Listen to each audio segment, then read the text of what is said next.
Welcome back. It's lovely to have you here again.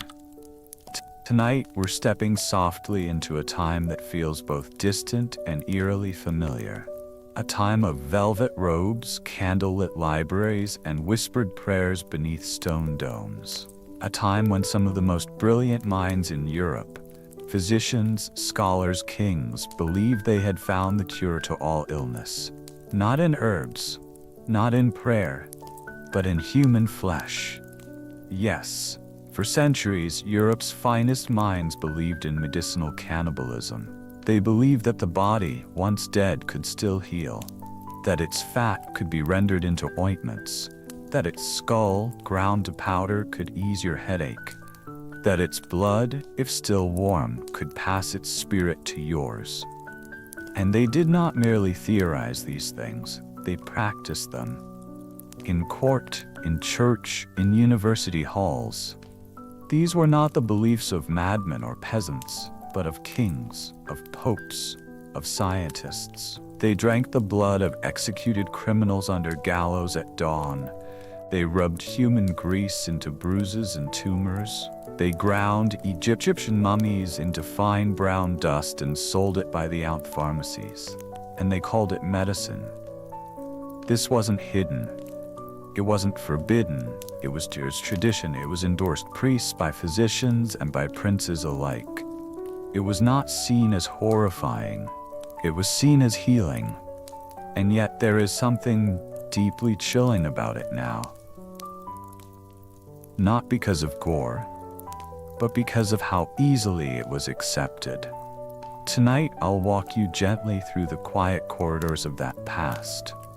We'll step into 16th century apothecaries, into royal studies, into blood-drenched town squares.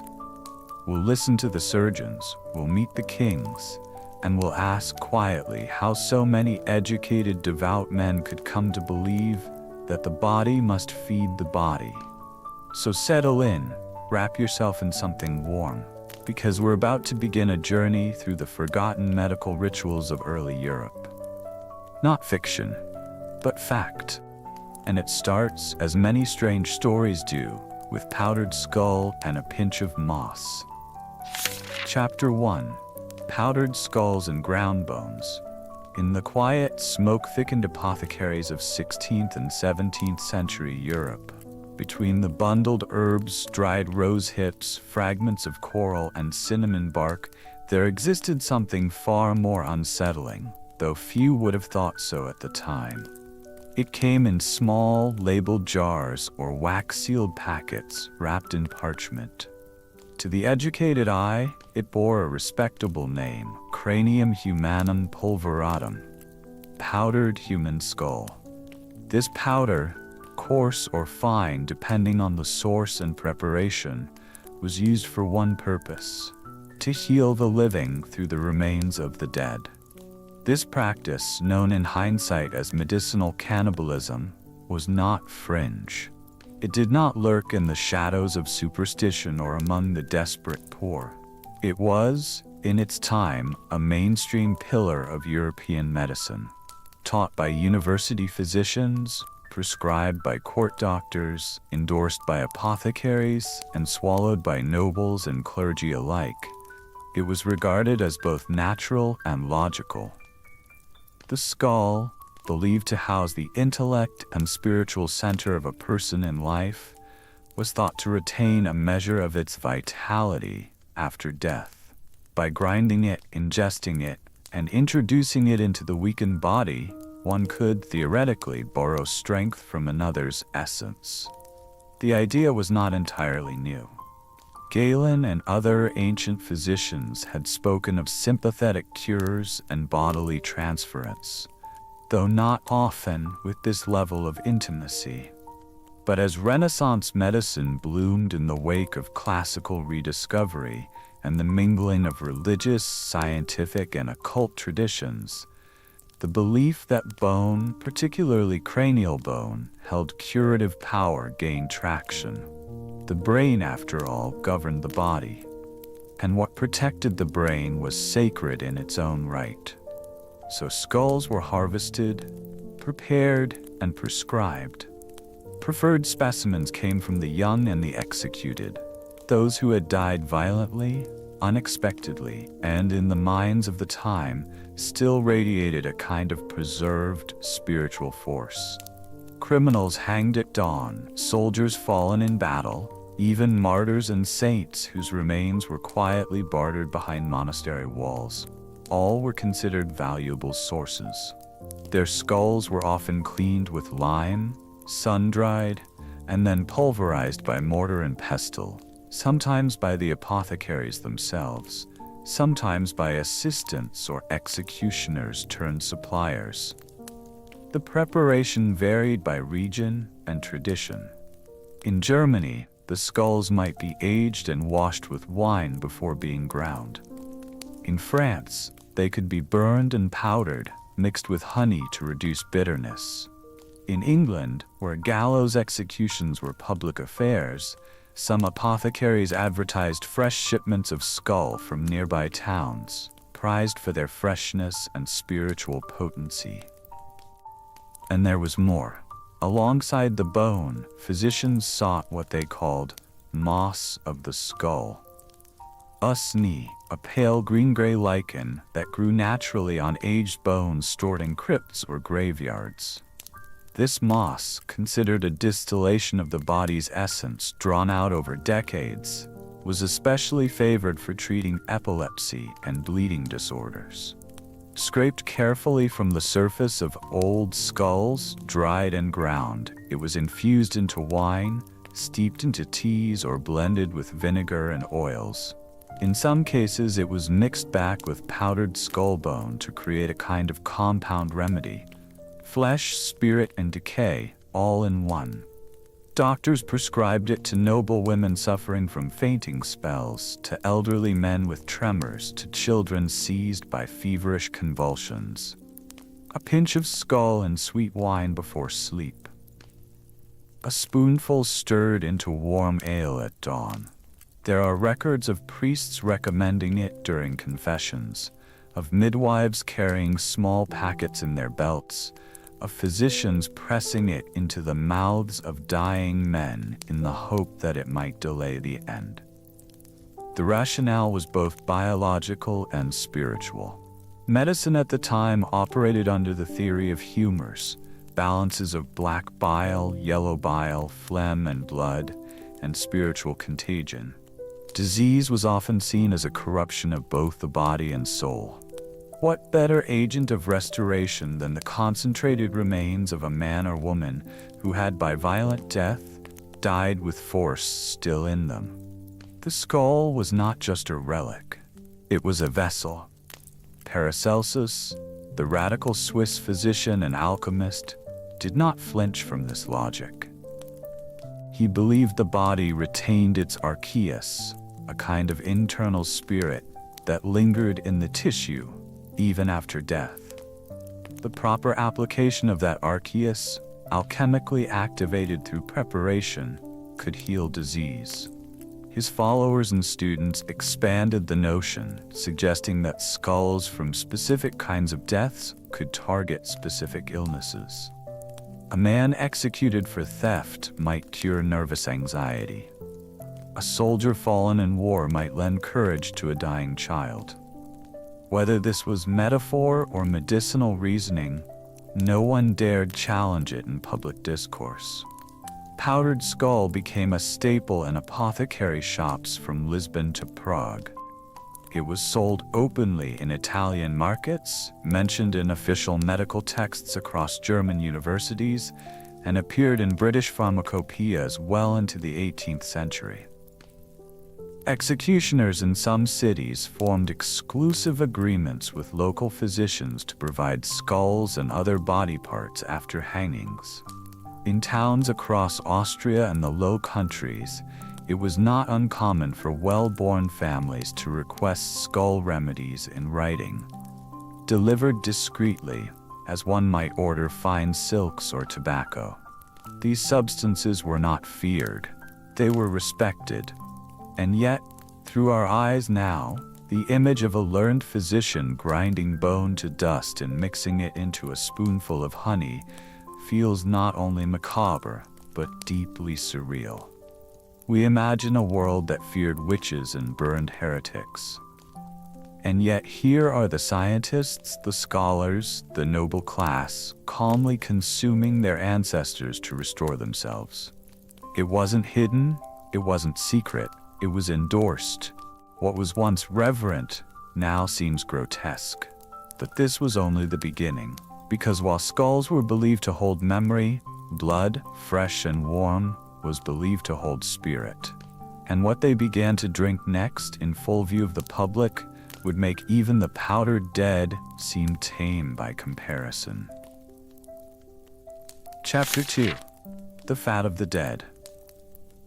If powdered skull was revered for its containment of the soul, human fat was believed to hold the memory of heat, the body's fire, its stored essence, its physical resilience. The skin, it was thought, may break, but fat remained hidden just beneath it, a quiet, malleable substance that softened with warmth, thickened with cold, and could be coaxed back into motion with the right preparation. It was both a remnant of the person and a bridge between the spiritual and physical world. And so it came to be used, not as food, but as a cure. In parts of 17th century Central Europe, particularly within the German-speaking states and the Habsburg territories, human fat was regarded as a high-value ingredient in medical ointments. Its primary use was external. It was rarely, if ever, ingested, but its applications were nonetheless deeply intimate. It was spread on broken bones, rubbed into bruises, and massaged into stiff joints. Physicians swore by it for inflammation, paralysis, nerve pain, and even toothaches. When blended with herbs and wax, it could be used to bind wounds. When mixed with oil of rose or beeswax, it became a balm for sciatica, migraines, and cancerous growths. The most prized source of this fat was not the peacefully deceased, but the executed. The rationale was the same as with powdered skull. The theory that violent death preserved energy, that the sudden severing of life trapped the person's vitality within their remains. The fat of a hanged man was thought to be especially potent. In some regions, it was referred to by name Armsünderfett, the fat of the poor sinner. Executioners, whose work placed them in direct contact with fresh corpses, became the suppliers. Some cities even formalized this role. In 17th century Nuremberg, it was not uncommon for the city executioner to maintain a side trade in medicinal salves derived from the bodies he dispatched. After the gallows emptied and the crowd dispersed, the body might be taken not to a grave, but to a private room where fat was carefully extracted. This often involved heating the tissue in a small iron pan over a low fire, rendering it slowly until the fat separated, then straining and bottling it in glass vials. These were sometimes sold at apothecaries, sometimes passed quietly from physician to physician, and often labeled only with coded symbols to preserve discretion. There was a ritualistic quality to the use of such ointments. In certain medical manuals from the early 1600s, the recipes for bone salves called not only for human fat, but for fat extracted on specific days of the week, or during specific phases of the moon, especially the waxing phase, when healing energies were believed to increase. Some formulas blended the fat with powdered mummy, another corpse-derived substance, and instructed the apothecary to whisper psalms or specific incantations during preparation. The result was not only a treatment, but a sacred compound, halfway between science and sacrament. One of the most infamous examples was the use of human fat in thieves' salve, an ointment that some believed could aid invisibility or allow safe passage in the night. While largely folkloric in tone, some early alchemical texts describe salves made from human fat, nightshade, belladonna, and hemlock, which, when rubbed on the body, could induce a numbing sleep or visionary trance. Though these versions often blurred into legend, their core ingredient was the same: the rendered substance of the dead, reanimated through intention. But most uses were far more practical. When physicians in 17th century Vienna treated soldiers injured in battle, some carried jars of rendered human fat in their kits, applying it beneath linen dressings on gangrenous wounds. In rural Bavaria, midwives used a diluted version to relieve back pain and menstrual cramps. In early Protestant Sweden, a Lutheran priest and healer named Olaus Magnus wrote in 1555 that fat from an executed thief, if mixed with sage and rosemary, could heal deep bruises when applied on Thursdays. The day, too, held significance, Thursday being associated with Thor, the Norse god of strength, before Christianity layered over the old meanings. Even those skeptical of corpse medicine's spiritual justifications often still endorsed it for empirical reasons. After all, fat did help skin heal. It sealed wounds. It softened inflammation. And if it came from the dead, well, there were other worse traditions. Bloodletting, purging, and mercury were still considered cutting edge. This did not mean there was no discomfort. We have letters from physicians and court scholars who expressed quiet unease about the origins of their materials. Some complained that demand for corpse fat was causing ethical conflicts with local clergy. Others described the smell of the rendering process as revolting, or the memory of peeling flesh from the recently executed as disturbing even to the most hardened practitioner. But they did it nonetheless, because the body in pain cried out, and the body in death still had something left to give. In this strange logic of the age, the corpse became a pharmacy. Its bones gave us powders, its blood gave us spirit, its fat, warmth, and recovery. There was no waste, and there was little resistance, at least not yet. The patients who received these remedies often had no idea what they contained. The merchant with the broken leg was never told that his poultice contained the thigh fat of a thief. The noblewoman with sciatica was rarely informed that her massage balm had been simmered from the body of a beggar. But it was there. It passed through their hands, into their skin. And by morning, if they were lucky, the pain was lessened. And this, the physicians believed, was the great virtue of humankind, that one body could give to another, even in death, even in disgrace, even in silence. But the most coveted cure of all was still to come, because if bone held memory and fat held warmth, then blood, taken fresh, taken warm, was said to hold life itself. And in the public squares of Europe, beneath the execution scaffold, crowds gathered to drink. Chapter 3. Fresh blood from the scaffold. By the time the noose was tightened, by the time the crowd had gathered and the final prayer was mumbled or ignored, the space beneath the scaffold had already filled with another sort of anticipation. Not for justice, nor vengeance, nor spectacle, but for blood. Fresh, warm, human blood, still steaming in the cold morning air, drawn from a body whose heart had only just stopped beating, was thought to hold something no other remedy could provide. It wasn't merely a substance, it was an essence, a pulse suspended in liquid, full of heat and motion.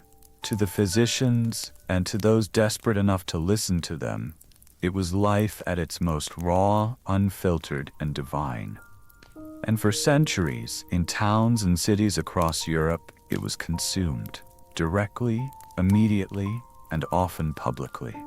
The belief that fresh blood could heal is not some obscure medieval superstition tucked into the margins of forgotten folklore. It was widespread, practiced from Austria to Denmark, whispered in German cities, and endorsed by respected medical minds. It stemmed from the conviction that blood was the seat of the soul, the force of vitality.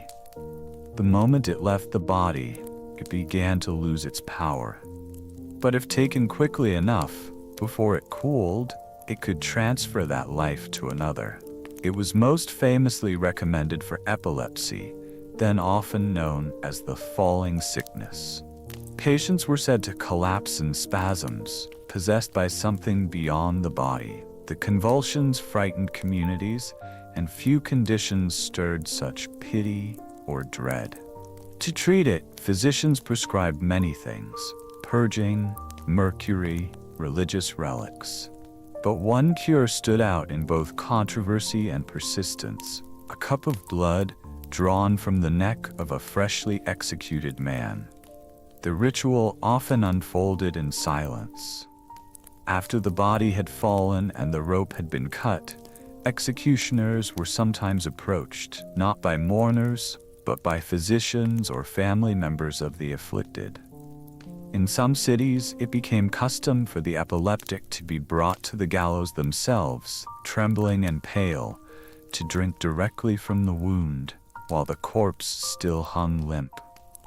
Other times, a small cup or clay vessel was used, held below the neck as the blade fell or the hanging ceased. The blood, often mixed with wine or herbs, was then rushed to the patient, who was made to drink it before it cooled. Some insisted it be consumed without mixing, sipped still warm, without delay or explanation. In Vienna and Prague, records suggest that such rituals were timed precisely, within minutes of death. Physicians described it with clinical precision, measuring the pulse in the drinker as the blood took effect. Some claimed to witness immediate results: trembling hands that steadied, eyes that rolled back into focus, spasms that softened.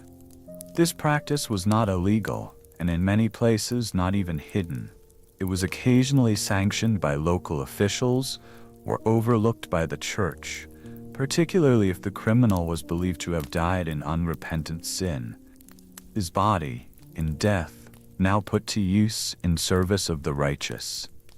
In Protestant territories, especially during the 17th century, debates over the ethics of blood drinking emerged, but the practice persisted well into the Enlightenment. Its defenders framed it as a scientific act of rescue, not superstition. If the blood held power, and if its use harmed no one further, then why let it go to waste?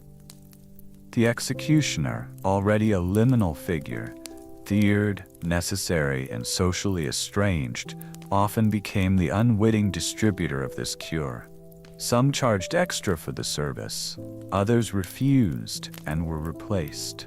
A few were rumored to keep flasks ready, heating iron pans nearby to prepare medicinal broth from the corpse, combining blood, fat, and wine for more complete potions. Such reports were rare, but not unheard of.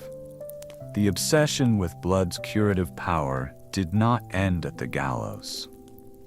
In royal courts, blood was sometimes drawn from healthy donors and given to the sick, under the belief that strong constitution could be shared.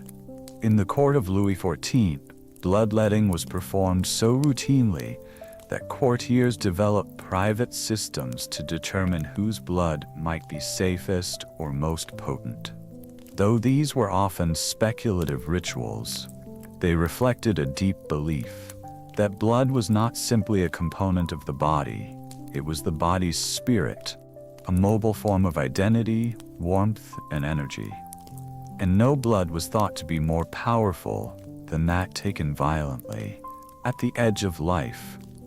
A man who died by sword or rope had died with force still within him.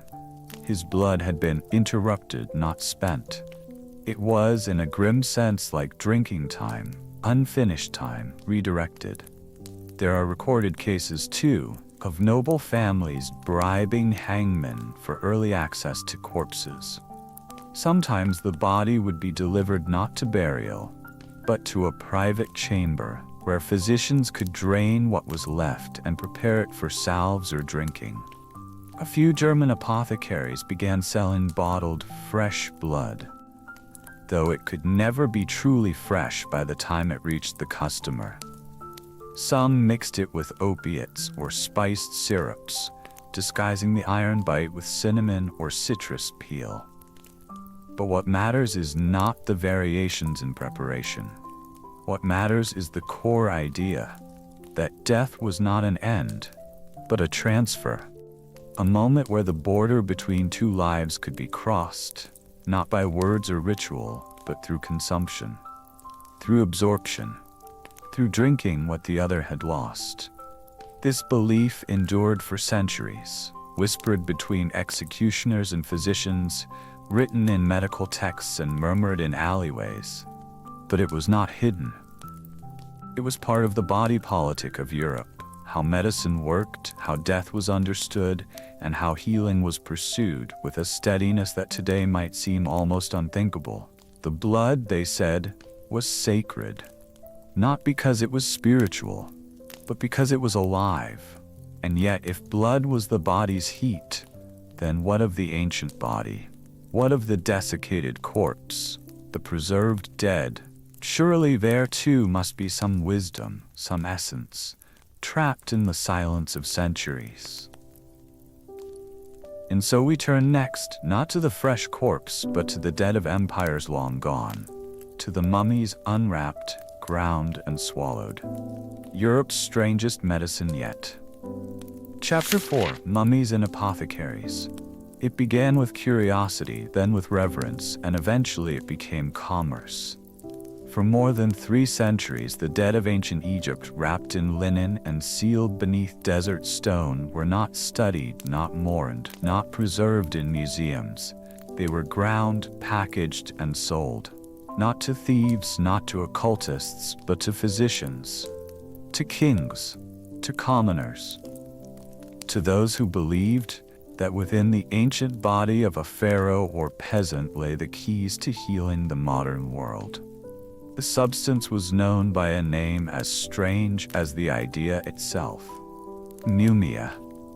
Mumia, in the European imagination of the 15th through 18th centuries, referred not to the linen-wrapped corpse in its whole ceremonial grandeur, but to the resinous black material believed to ooze from within Egyptian mummies.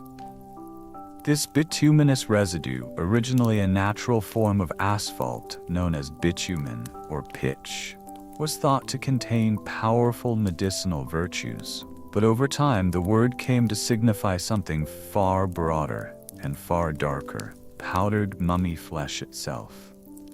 By the 1500s, apothecaries from Paris to Venice were stocking jars of mumia beside their dried herbs and theriac. It came in lumps and granules, dark brown or black, often pungent and sticky with age. When ground, it became a coarse powder to be mixed with wine, oil, or water. In some cases, it was incorporated into complex salves alongside saffron, frankincense, and opium. But whatever the mixture, the core idea was constant: that mummified human remains, when ingested or applied, could heal. The illnesses it was said to treat were many: internal bleeding, bruising, plague, epilepsy, gout, melancholy, and even toothache. The rationale behind its effectiveness was a mixture of ancient logic and Renaissance mysticism. Egyptian mummies were thought to be preserved not merely through craftsmanship, but through nature's own alchemy. The arid desert, the sacred resins, and the solemn rituals of embalming were believed to charge the body with energies that did not fade with time. If the body had not decayed, then surely its healing power remained. By consuming it, one might absorb that strength. But soon, demand far outpaced the supply of real Egyptian mummies. At first, traders made pilgrimages to Egypt's necropolises, especially around Thebes and Saqqara, unearthing tombs and transporting remains back to Europe by the cartload. These were not archaeologists, they were entrepreneurs, grave robbers, and merchants under papal licenses. Coffins were cracked open, wrappings torn away, and flesh, often stiff, tar-colored, and bone-dry, shipped across the Mediterranean in barrels and crates. Some remains belonged to nobles, others to animals, and many to the poor buried in mass graves. In Cairo, mummy markets sprang up near docks, catering to European demand. French and Italian agents negotiated prices per kilogram of flesh. Some apothecaries even developed their own classification systems, high-quality mumia being resin-rich and aromatic, while low-grade was brittle and chalky. In Venice, apothecaries argued over the correct type of resinous black material to grind, often combining several sources into a single batch. As early as the mid-1500s, forgeries and substitutes began appearing. Enterprising traders in Syria, Palestine, and even southern Europe began producing fake mumia, using the dried remains of criminals, plague victims, or even enslaved persons. These corpses, left to desiccate in heat, were coated with bitumen and spices, wrapped hastily in cloth and sold as ancient Egyptian artifacts. The deception worked. Most European buyers had never seen a true mummy. They relied on smell, texture, and the word of merchants. The truth, where the body came from, who it had been, was lost. But the medical world hardly blinked, and the prescriptions continued. The famed 16th century surgeon Ambroise Paré, though personally skeptical, documented how other physicians insisted on mumia's use. He noted with quiet alarm how often French doctors administered it for internal bleeding or hemorrhaging wounds. In England, it was found in apothecaries from London to York. Recipes from that era include dosages like, take of mummy half a dram, powder it fine, and infuse it in wine for the space of 1 hour. Drink before sleeping. Even Francis I of France, the great Renaissance king, was said to travel with a pouch of mumia at his side, believing it could ward off sudden illness. His court physicians recommended it for everything from dizziness to battlefield wounds. In German texts, it was praised as the gift of the old world to the new. And so, European medicine consumed the bodies of the dead, slowly, steadily, without pause. The fact that these were human remains rarely appeared in the prescriptions themselves.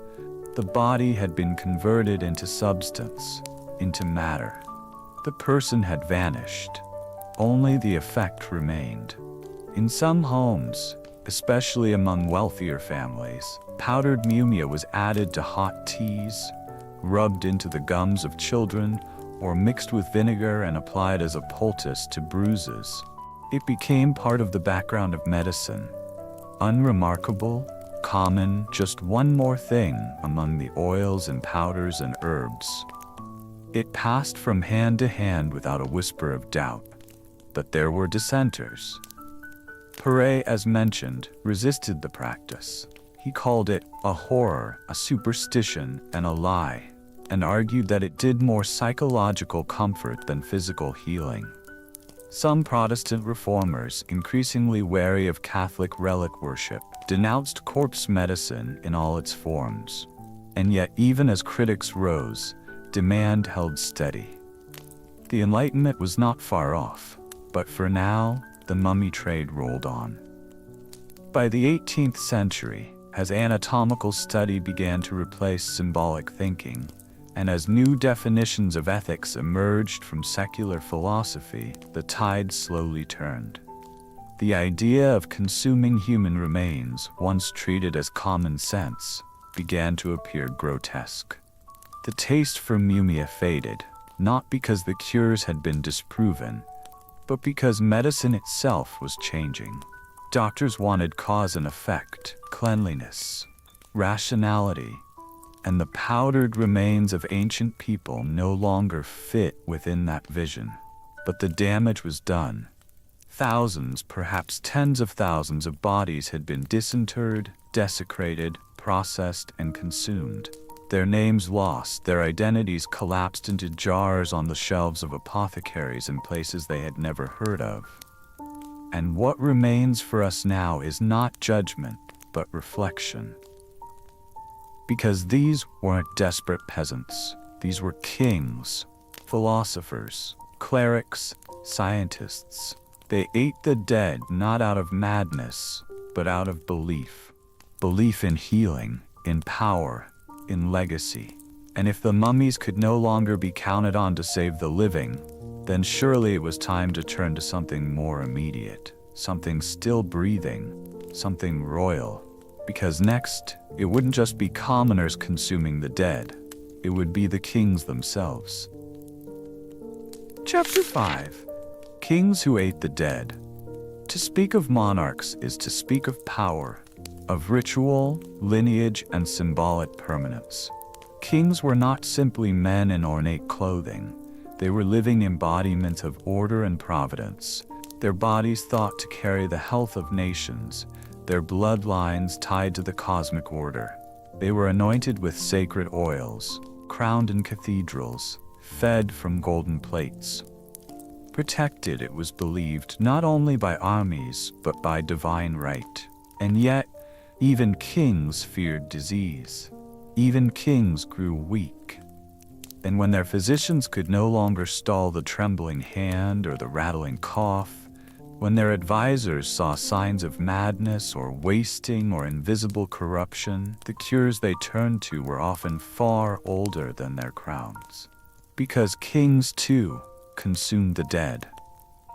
In the grand courts of early modern Europe, amid silken drapes and polished floors, among Latin-speaking physicians and velvet-robed clergy, corpse medicine was not merely accepted, it was endorsed, refined, and ritualized. For a monarch to ingest the remains of another was not an act of desperation, but of privilege. The poor might hope to find powdered skull in the apothecary, but the king could obtain something far purer. Something extracted carefully, ground with incense and myrrh, steeped in centuries of prestige, and served in crystal goblets. The most well-known case is King Charles II of England, known as the Merry Monarch, though his medical rituals were anything but light-hearted. Charles, plagued by fits of illness throughout his later years, developed a deep interest in chemical medicine. He established his own personal laboratory at Whitehall Palace, where he conducted alchemical experiments and sought out formulas to prolong his vitality. Among these was a particularly strange concoction, the King's Drops. This potion, prepared by royal physicians and reportedly by the king himself, was composed of alcohol infused with ground human skull. The recipe varied slightly over the years, sometimes including gold flakes or herbal oils, but the essential ingredient remained constant, the powdered bone of a once living man. It was taken not in secrecy, but in confidence, regarded as a remedy for melancholy, fainting, and what was then referred to as nervous collapse. Charles believed it stimulated the animal spirits within the blood, those subtle fluids thought to govern strength, clarity, and mood. Ingesting the essence of another was, to his court, a logical extension of natural philosophy. And if the body could absorb the strength of the dead, who better than a king to access that gift? But Charles was not the first, nor the last. Roughly a century earlier, Francis I of France, the great Renaissance patron of Leonardo da Vinci, the man who brought Italian humanism into the heart of France, was known to travel with a personal supply of mummy powder, believed to be both restorative and protective. His physicians had assured him that the desiccated flesh of Egyptian mummies, when taken in small amounts with wine or mint water, could prevent poisoning and fortify the heart. Francis, who suffered recurrent fevers and injuries from battle, relied on these corpse-based tonics as much as he did on prayer or war. Court records indicate that mumia was given to him during his final days, not only by royal doctors, but with the approval of his confessors, suggesting that the practice by that time had transcended moral ambiguity. If it could extend the life of a monarch, it was no longer cannibalism. It was salvation. And these kings were not alone. In Denmark, physicians of the royal household included powdered skull in their treatments for King Christian IV's persistent ailments. In Habsburg, Austria, the imperial apothecary stocked dried blood wafers and powdered thigh bone as late as the mid-18th century. In the medical schools of Padua, court-trained physicians debated not whether corpse medicine worked, but how best to refine it for noble use. Whether wine or brandy made a better base for powdered brain, whether young bone or old was more effective for strengthening the heart. The moral implications were rarely addressed. Monarchs did not see themselves as desecrating the dead. They saw themselves as continuing the lineage of divine healing. After all, the bones of saints were kissed, touched, and worn in lockets. Why not the bones of the anonymous, the criminal, the soldier? Their flesh, once lowly, became sacred in service to the crown. There was a strange alchemy of status at play. The moment the body of the executed man passed into the palace, its story was rewritten. No longer a condemned thief, it became an ingredient. No longer a pauper's corpse, it became medicine.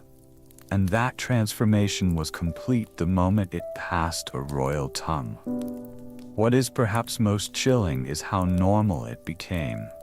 Recipes were written in court handbooks. Apothecaries listed corpse ingredients alongside cinnamon and cloves. Some royal physicians debated whether ingesting the blood of a young man could halt aging. Others experimented with using pulverized hearts to treat courage.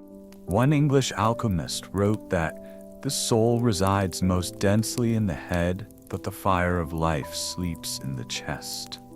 And still, behind the elaborate drapery and polished civility of court life, there lay a quiet brutality. For every king who drank the powdered dead, there was a man who had been taken from the gallows or the battlefield.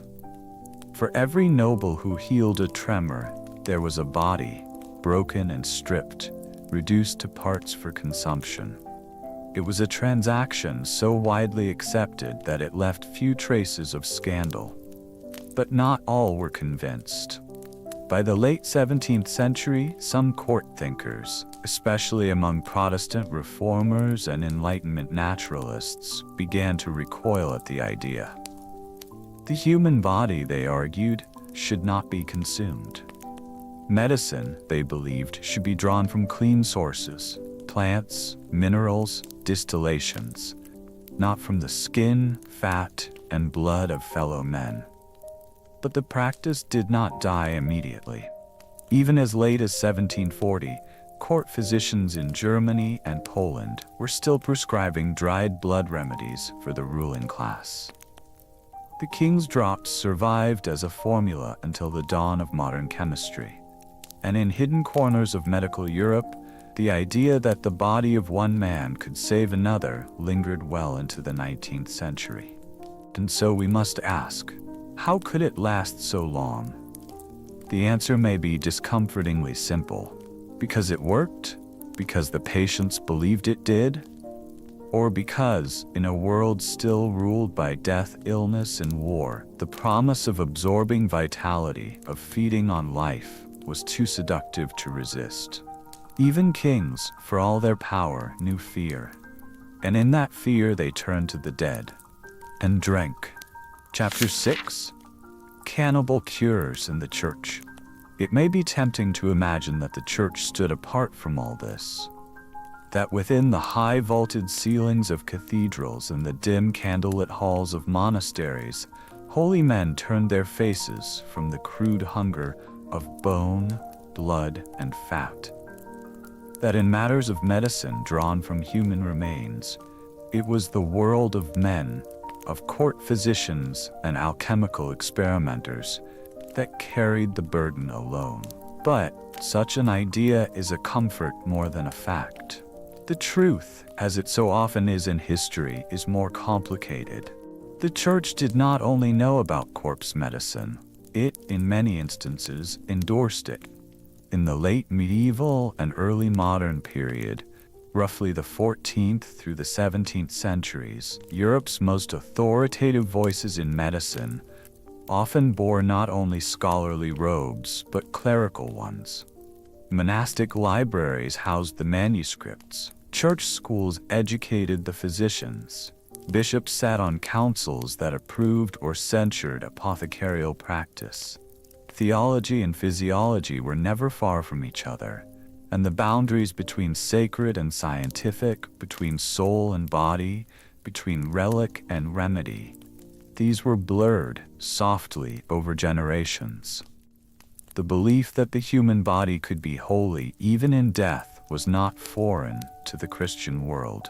In fact, it was foundational. The bones of saints were kept in golden reliquaries. Teeth, locks of hair, and even dried blood, preserved in ampoules and crystal, were revered across the continent. Entire pilgrimage routes were built around the remains of martyrs. Touching a relic was said to heal.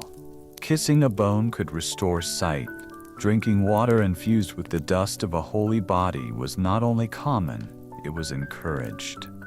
But where saints were few, the dead were many. And so, in time, the logic extended. If God could work through the body of a saint, could he not also allow healing through the body of a lesser man? And if death was not the end but a threshold, then might some of that earthly force remain behind? It was argued that just as Christ gave his body in the sacrament, so too could the remnants of the faithful be used in service of life. This line of reasoning found fertile ground in Catholic Europe, especially in Italy, Spain, and parts of France. There, the fusion of mysticism and medicine allowed for the expansion of therapeutic cannibalism under the protection of ecclesiastical approval. Monks, particularly those in monastic hospitals, were often responsible for producing their own salves and tinctures. Some of these included mumia, some used ground bone, others were infused with sanguicentis, recent blood, drawn from criminals or battlefield dead, believed to contain the spiritual residue of the departed. In certain Benedictine apothecaries, one could find recipes for balms that included oil of man's fat mixed with lavender, beeswax, and vinegar. These salves were used to treat swelling, bruises, even plague boils.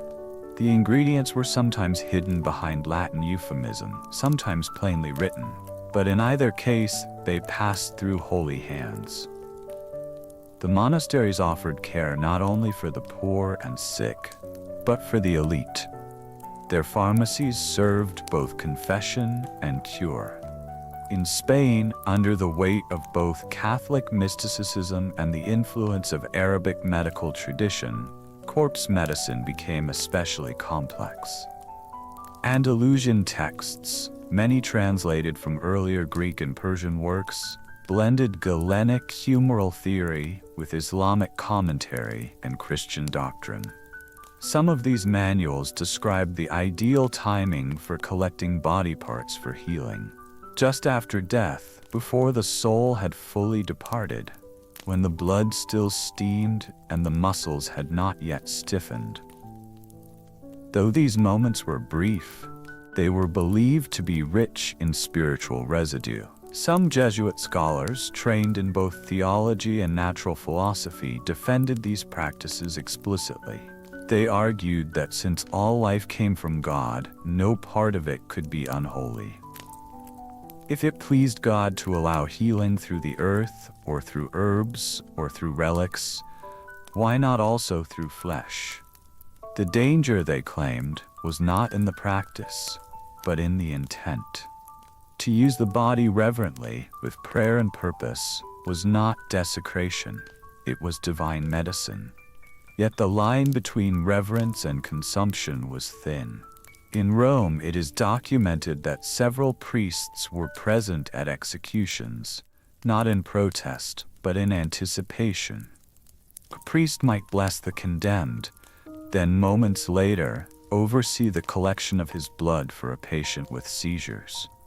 Some clerical physicians wrote that blood drawn in the moment between life and death was uniquely powerful. It contained not only the physical force of life, but also the moral weight of justice, that it had been shed by divine order, and thus carried the authority of heaven itself. There is, in fact, an entire body of early modern Christian commentary that treats blood and fat not as abominations, but as sacramental matter, not unlike the Eucharist itself. Just as the bread becomes Christ's body, they reasoned, so too could the human body become bread for another. The comparison was rarely made outright, but the theological architecture allowed it to stand. Protestant reformers, particularly in England and parts of Germany, began to challenge this idea more directly by the mid-1600s. They denounced the use of human remains as popish corruption, equating the consumption of body parts with Catholic superstition and relic worship. And yet, ironically, corpse medicine persisted in Protestant regions too, albeit stripped of its overt spirituality. In these lands, the justification became naturalistic rather than sacramental. The body healed the body through chemistry, not divine grace. But the practice itself remained the same.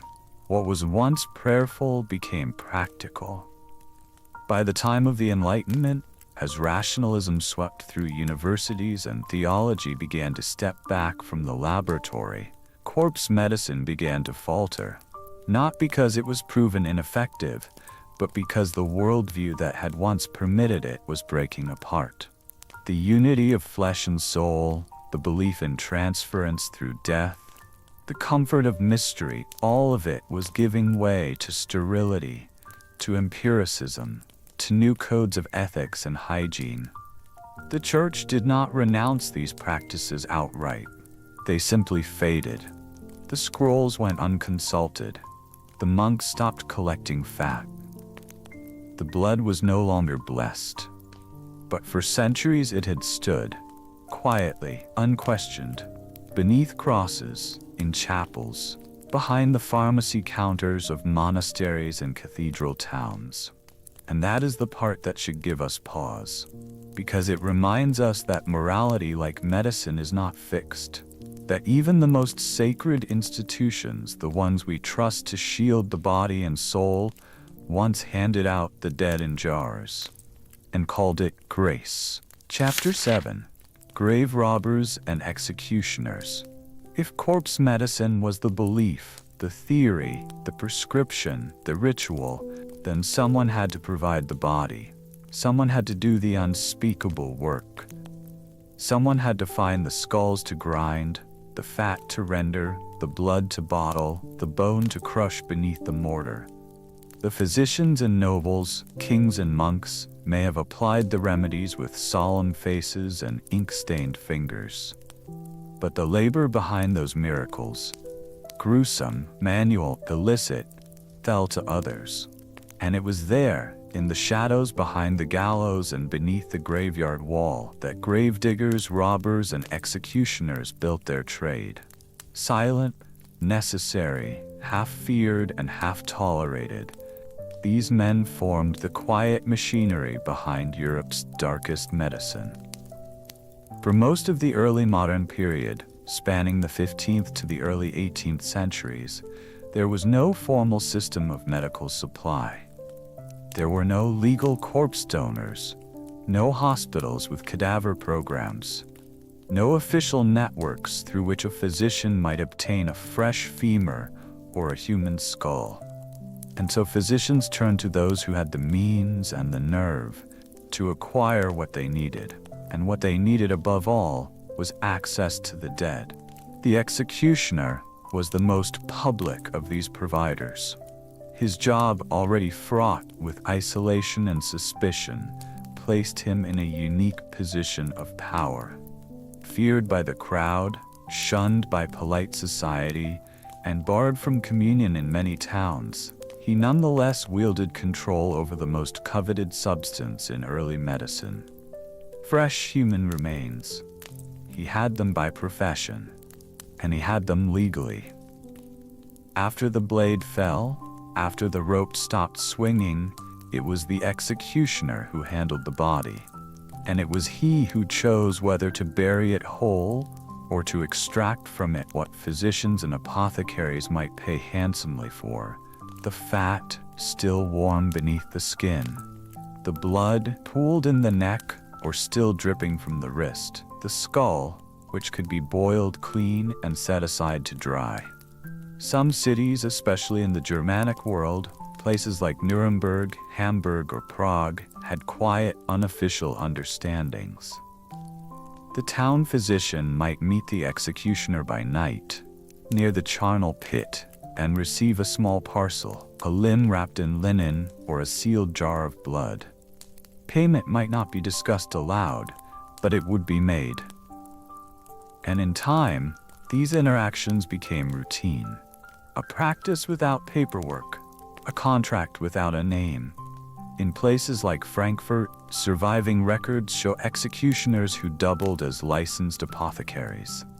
The man who beheaded you on Tuesday might sell ointment made from your rendered fat by Friday, and the ointment would carry no stigma, only efficacy. Executioners' salves were known across Central Europe, used for broken bones, swelling, and skin ulcers. Recipes varied, but often included human fat, marrow, crushed herbs, and wine vinegar. Some were applied as compresses. Others were rubbed directly into open wounds. And though some considered these men unclean or morally dubious, others saw them as essential. Physicians, particularly those trained in the surgical arts, were often dependent on executioners not only for medicinal substances, but for anatomical instruction. It was the executioner who provided the body for dissection, who flayed the skin from bone so scholars could study the layers of the human frame. His tools were not only the sword and rope, but the knife and saw. And when the executioner's supply was not enough, the grave robbers came next. Grave robbing, like so many dark professions, was born from demand. As Europe's obsession with body-based medicine deepened, and as universities sought specimens for study and experimentation, the pressure to procure cadavers increased. The robbers who answered that call were often poor, often desperate, but not always ignorant. Some knew exactly what they were taking and who would pay for it. In Paris, resurrection men crept through churchyards by night, prying open freshly dug graves and selecting only those bodies that had not yet begun to rot. The dead of paupers' graves were preferred, nameless, unguarded, and unlikely to be missed. The fresher the corpse, the more valuable the fat. The stronger the bones, the better the powder. In Naples, coastal winds were said to preserve corpses longer, and grave robbers timed their visits to coincide with favorable weather. Often, the robbers sold not entire bodies, but parts. A skull fetched more than a rib. The femur, rich in marrow, was prized by certain apothecaries. Fat was stored in clay pots and sometimes treated with salt or vinegar to delay spoilage. Bones were wrapped in canvas or paper and delivered through back entrances to shops where they were immediately boiled, cleaned, and ground. Some of the most lucrative clients were university doctors, who paid handsomely for rare anatomical specimens. But the apothecaries, too, had their wish lists: scapulae for compresses, teeth for tinctures, dried ligaments for strange salves meant to treat joint stiffness or cramps. In London, grave robbing reached such a scale by the 18th century that entire burial grounds were depleted. Guards were hired, graves were trapped with spring-loaded iron rods. But it rarely stopped the practice. It only raised the price. And through it all, the church stood uneasily by. Officially, grave robbing was condemned. Unofficially, many monasteries and clerical physicians relied on these substances. In some cases, monks even acted as intermediaries, buying the remains from secular robbers, blessing them, and selling them forward.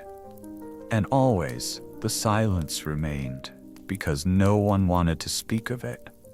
To the noble woman whose salve cured her swelling, no one explained the origin of the waxy balm. To the epileptic child who drank wine laced with powdered skull, no one recounted the gallows or the hammer or the grave. The remedies passed through hands, cleansed by layers of distance. By the time they reached the physician's shelf, the horror had been abstracted into efficacy. But for those who extracted them, there was no abstraction. The executioner smelled the heat of burning flesh. The grave robber heard the crack of frost-bitten dirt. They were the hands behind the healing, the agents of Europe's unspoken trade. And though their names rarely appear in ledgers or court records, their work made possible the entire edifice of corpse medicine. Without them, the skulls would not have been ground. The blood would not have flowed, the kings would have swallowed nothing, and the sick would have remained sick. In the end, Europe's most civilized medicine was built on the quiet work of men who did not speak, who dug, who stripped, who boiled, who delivered the dead, one piece at a time. Chapter 8: Scientific Defenders of Cannibalism. By the 17th century, corpse medicine was not simply a curiosity whispered in dimly lit corners of Europe's older apothecaries. It had moved well beyond folklore, far past the bounds of superstition and hearsay, and into the realm of structured thought. It was now anchored in the pages of academic manuscripts, debated in the halls of Europe's most prestigious universities, and championed by men whose names still echo through scientific history. The defenders of medicinal cannibalism were not outsiders. They were not radicals or quacks. They were, quite often, the center of their disciplines, the celebrated pioneers of natural philosophy, anatomy, chemistry, and pharmacology. And what they shared was not some twisted fascination with the macabre, but a sincere and systematic effort to decode the body, to heal it, and to prolong its strength. If that required borrowing from the dead, they did not recoil. They sharpened their scalpels and refined their methods. Few figures exemplify this collision of faith, science, and corpse consumption more than Paracelsus. Born Philippus Aureolus Theophrastus Bombastus von Hohenheim, the Swiss-German physician who revolutionized Renaissance medicine. A man known as much for his inflammatory lectures as for his practical cures, Paracelsus was not merely tolerant of corpse-based remedies, he was a philosopher of them. He taught that the body was not just an assembly of organs and fluids, but a microcosm of the universe itself, charged with celestial influences, spiritual forces, and chemical balances. Disease, in his view, was not merely an imbalance of the four humors, as Galen had insisted for centuries, but a disturbance in the harmony of the body's inner alchemy. To correct it, one had to treat like with like. And thus, the bones, fat, and blood of the human body were natural resources for human healing. Paracelsus believed that substances such as mumia, which he argued should be derived from the bodies of young men slain in violent deaths, carried an undiminished essence of life. That essence, he claimed, was still potent, still vibrant, and could be used in the treatment of ailments like internal bleeding, contusions, seizures, and even spiritual afflictions such as melancholy or black bile. He differentiated between true mumia and the commercial adulterated powders flooding Europe's markets, emphasizing that only the flesh of a freshly killed, otherwise healthy man would provide medicinal value. Death by old age or disease, he warned, made the substance inert. The death had to be violent, untimely, forceful. That was the death that left power behind. He was not alone. Across the Holy Roman Empire, figures like Johann Schroeder, a German chemist and physician, published recipes in the 17th century for tinctures and distillates made from human skulls, blood, and fat.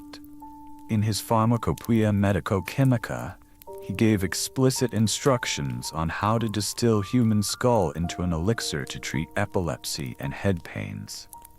The preparation involved soaking the skull in alcohol, then distilling it in a glass vessel over flame until the spirit of the bone was extracted.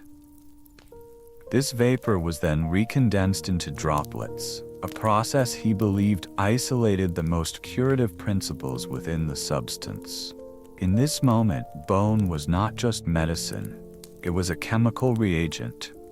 In England, William Salmon, a self-styled professor of physics, promoted similar treatments in his 1670 Pharmacopoeia Londinensis, which included ingredients such as human skull, mummy powder, and even a concoction called aqua rafani, made by blending human gall with radish juice to treat jaundice and digestive disorders. Salmon was not a fringe voice. His books sold widely, and his name was respected among those seeking practical cures grounded in experience, not metaphysics.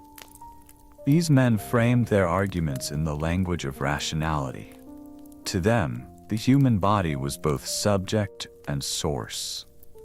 If medicine could be distilled from plant roots and animal organs, why not from humans, who were the most complex of creatures? If the liver of a bear gave strength, surely the blood of a man, freshly slain and full of fire, could restore a failing pulse. They saw no contradiction. They saw elegance. Even in France at the prestigious Sorbonne, the idea was debated not as heresy, but as technique. Medical students were trained to distinguish between acceptable and counterfeit mummy powder. Lectures in anatomy were followed by discussions on the alchemical preparation of skull and bone. The influence of Andreas Vesalius, whose anatomical studies reshaped the European understanding of the human frame, gave these practices a new legitimacy. If one could map the pathways of blood and nerve, then surely one could understand how the same parts could be harvested for restoration. The scientific revolution, often romanticized as a clean break from superstition, was not so clean. In fact, many of its heroes accepted corpse medicine without hesitation. Francis Bacon, who laid the foundation for the modern scientific method, included recipes for medicinal blood in his History of Life and Death. Even Robert Boyle, the great chemist and pioneer of gas laws, wrote with clinical curiosity about the preservation of bodies and the potential distillation of human remains for experimental medicine. They did not see themselves as cannibals. They saw themselves as chemists. And while ethical discomfort existed, it was rare and usually dismissed. The dead, it was said, felt no pain. Their usefulness had ended. Their bodies, like all material things, could serve again in other forms. Some, like Paracelsus, even claimed that the dead benefited from being transformed into medicine, that in helping the living, their spirit was released from limbo, or their sins partially absolved. The transaction, then, became not only physical but theological. The dead gave of themselves, and the living carried their legacy forward in flesh. Yet beneath the laboratory glass and the ivory-handled scalpels, something darker stirred. Because for every philosopher who championed the remedy, there were merchants who faked it. For every physician who distilled skull and glass alembics, there were smugglers and robbers unearthing bodies by moonlight, selling pieces of the poor to feed the illnesses of the rich. The system, despite its scientific wrapping, was built on a quiet brutality, and as rationalism matured into enlightenment, that brutality began to show. In the 18th century, a younger generation of thinkers began to pull back. The idea of ingesting human matter began to appear primitive, even grotesque. Ethics joined science. Laboratories became cleaner. The idea of sanctity returned to the body, but now from the perspective of personal dignity, not divine hierarchy. Still, the residue of these beliefs lingered. It had been, after all, centuries. Centuries in which bone and blood were prescribed as easily as bark and mint. We remember the age for its breakthroughs, its microscopes, its telescopes, its discoveries in light and pressure. But beneath it all, beneath the polished veneer of reason, lay the same jars, the same powders, the same dust scraped from the skull of a stranger. It is not merely that corpse medicine existed, it is that it was defended, systematically, eloquently, and at the highest levels of thought. And that perhaps is what unsettles us most. Chapter 9. The Fall of Corpse Medicine. There is no exact date to mark its end. No formal declaration from king or church or university that corpse medicine would no longer be practiced.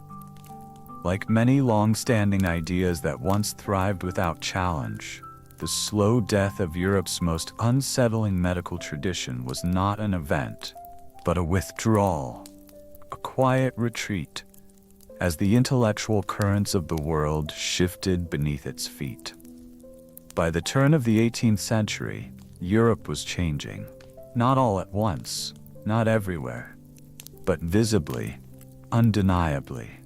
The century before had been one of contradictions. A world where Isaac Newton mapped the cosmos even as apothecaries still stocked blood and bone. Where telescopes reached toward the stars while skulls were still ground into powder to ward off headaches. But now something different was stirring in the minds of physicians, philosophers, and ordinary people. An awakening that began not with moral revulsion, but with skepticism. The first cracks came from within the very disciplines that had once defended the practice. Natural philosophers, now increasingly calling themselves scientists, began to challenge the principles on which corpse medicine rested. The idea that vitality could be transferred from dead to living, that the essence of a person survived in their bones, blood, or fat, began to seem theologically vague and physiologically baseless.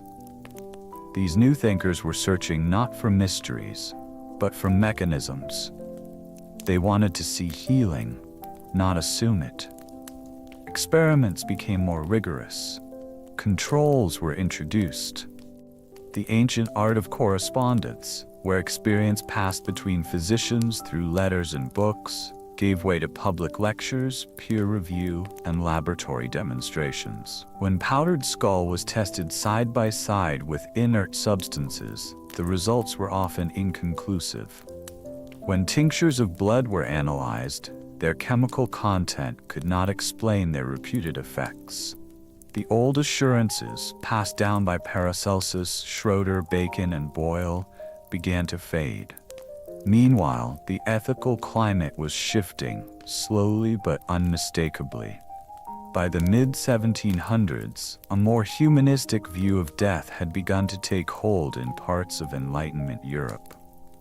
No longer merely a theological transition or physical failure, death was now seen as a moment of personal closure, tied to dignity, privacy, and even rights. The body was no longer simply a vessel or a resource. It was increasingly viewed as something inviolate, something to be mourned, not mined.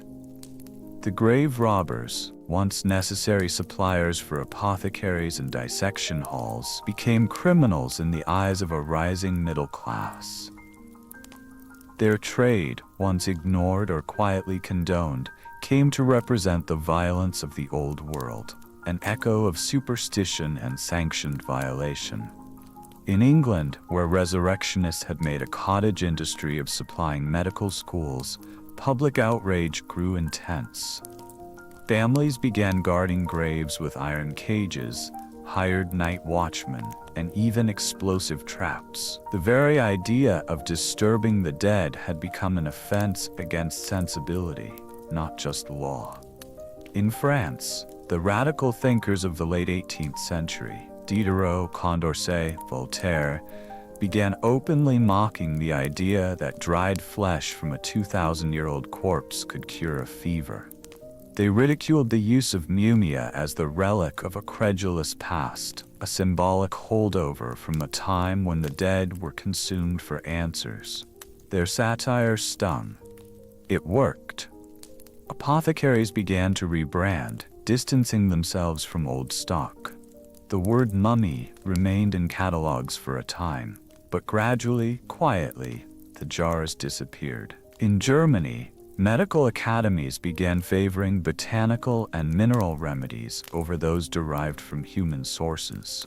Anatomists began publishing papers in Latin and German, arguing not only that corpse medicine was unproven, but that it was dangerous, introducing contamination and infection at a time when bacteria and contagion theories were beginning to emerge.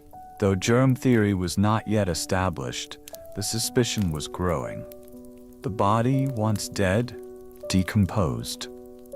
And decomposition, they now argued, was not a form of preservation. It was risk. At the same time, chemistry advanced. The rise of modern pharmacology provided physicians with new tools, cleaner, more stable, less ethically fraught. The discovery and isolation of active ingredients like quinine, opium derivatives, and early antiseptics allowed medicine to move away from the murky alchemy of body-based cures. You no longer had to rely on the blood of an executed man or the marrow of a stranger. You could now administer a precisely measured tincture, a powder, a syrup, from ingredients derived not from corpses, but from plants, minerals, and carefully observed processes. And yet, like many dying traditions, corpse medicine did not vanish in one breath. It lingered in the margins. In rural towns, among apothecaries reluctant to abandon trusted remedies. In homes where folk memory preserved recipes that included bone powder and fat salves, passed down by grandmothers who remembered the old ways. There are documented cases of human fat ointments being applied in parts of Eastern Europe as late as the mid-19th century. And mummy powder, real or counterfeit, was still sold in certain Italian and German shops well into the 1830s. It was not only the remedy that had to die, but the idea behind it, that the body of the dead held something the living could consume. That strength could be transferred, that life could be stored in bone and passed through blood. These were not easy thoughts to part with. They had shaped medicine, religion, and politics for generations, They had whispered to every desperate family, every fearful ruler, every ailing patient, that healing could be found, if only one were willing to cross the line. Even into the modern era, the language of corpse medicine lingered. When pharmaceutical companies offered tissue therapies in the 19th century, when 20th century scientists explored the transplantation of glands and organs, the shadow remained. What was once crushed and swallowed is now cut and sewn. But the hope is the same, that one body might save another. And so the jars disappeared. The powders were swept into forgotten corners. The ingredients were rewritten in Latin until they faded from use altogether. The ethics caught up with the method, and the method, once proud and praised, was slowly folded into the past. But it would be a mistake to forget it, because corpse medicine did not flourish on the fringes. It thrived in cathedrals, in palaces, in classrooms, in the halls of Europe's finest minds. And it tells us something uncomfortable, that the line between healing and horror is thinner than we like to think. For centuries, that line was crossed not by criminals, but by kings, by scientists, by priests, and for just as long, the world applauded. Chapter 10. Echoes of the Practice. Even after the jars were emptied, the powders swept from the shelves, the prescriptions rewritten, and the language of healing scrubbed of the dead, something remained. Not the ingredients themselves, those were for the most part gone. But the idea persisted, an idea deeper than tinctures, stronger than tradition, the idea that the human body could be harvested for healing. That within the flesh and blood of others there might be something, strength, youth, energy, vitality, waiting to be extracted, reabsorbed, transformed into cure. The overt age of corpse medicine had passed, but its echoes began to reappear in quieter forms under new names, clothed in sterile language and brushed with the soft blue light of laboratories instead of the flicker of oil lamps. The transference of life from one body to another did not vanish. It evolved. In the 19th century, as scientific medicine fully emerged from the shadows of alchemy and mysticism, a new fascination took hold, that of tissue therapy. Physicians and researchers across Europe began exploring the possibility that organs, glands, and tissues from animals, or even humans, could revitalize the sick. Where powdered skull had once been used to treat seizures, now the idea was to transplant or inject fresh tissue into the body, hoping it might stimulate the patient's own failing systems. In the 1890s, Charles-Édouard Brown-Séquard, a French physiologist, caused a stir in the medical world by injecting himself with a compound derived from the testicles of guinea pigs and dogs. He claimed this restored his strength, sharpened his mind, and increased his vitality. His work laid the groundwork for what would become organotherapy, a movement that believed animal glands, adrenal, thyroid, pituitary, could be used as medicine for humans. And while Brown-Séquard did not turn to human corpses for his formulas, others quietly did. In the early 20th century, experiments were conducted across Europe with extracts of human placenta, fetal tissue, and in some cases, brain and liver cells, taken from cadavers. These were pulverized, liquefied, or dried, then injected into patients suffering from conditions as varied as tuberculosis, depression, and sexual dysfunction. None of this was described in the same terms as the old corpse medicine. There was no talk of the soul, of vital essences, of the spirit lingering in the skull. Now it was framed as biochemistry. Hormones, enzymes, cellular energy. The language had changed, but the framework was hauntingly familiar. the belief that something latent in the flesh of the dead, or the almost dead, could be used to reanimate the weak, the broken, the fading. In Germany, during the interwar years, this concept took an especially troubling turn. The physician Paul Niehans, a Swiss doctor, developed what he called cell therapy, which involved injecting patients with material derived from the organs of fetal calves, and reportedly from human embryos. His clientele included royalty, politicians, and celebrities. The treatments were expensive, secretive, and surrounded by a mystique that echoed the privileged corpse cures of centuries past. His clinic at Montreux became a pilgrimage site for the elite, just as the gallows had once been a source of medicine for the poor. Meanwhile, in Nazi Germany, the logic of body as resource reached one of its most horrific extremes. Human experimentation, under the guise of medical research, turned prisoners into test subjects for hypothermia studies, sterilization trials, and exposure to poisons.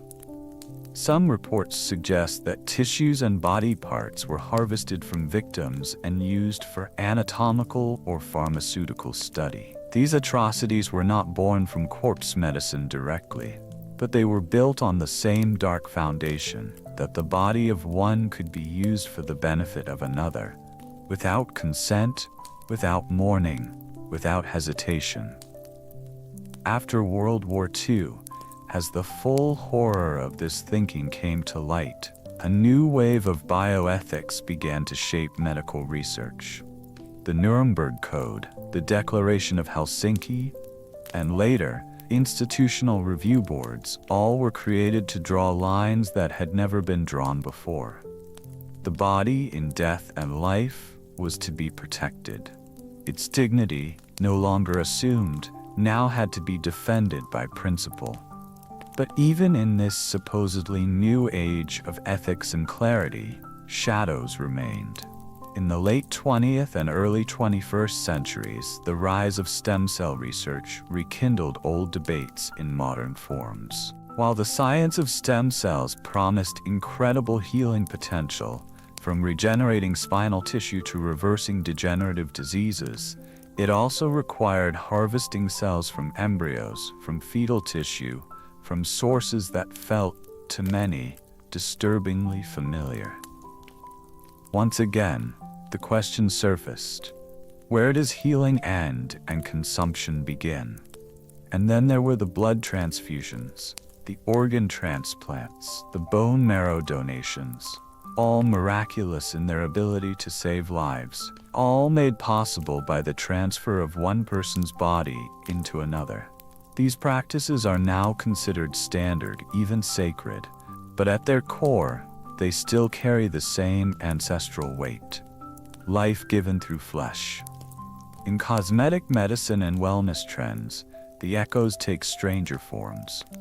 In recent years, some clinics have offered young blood infusions, promising rejuvenation by transfusing plasma from young donors into aging clients, a practice that, while largely discredited scientifically, gained enough traction to prompt warnings from the FDA.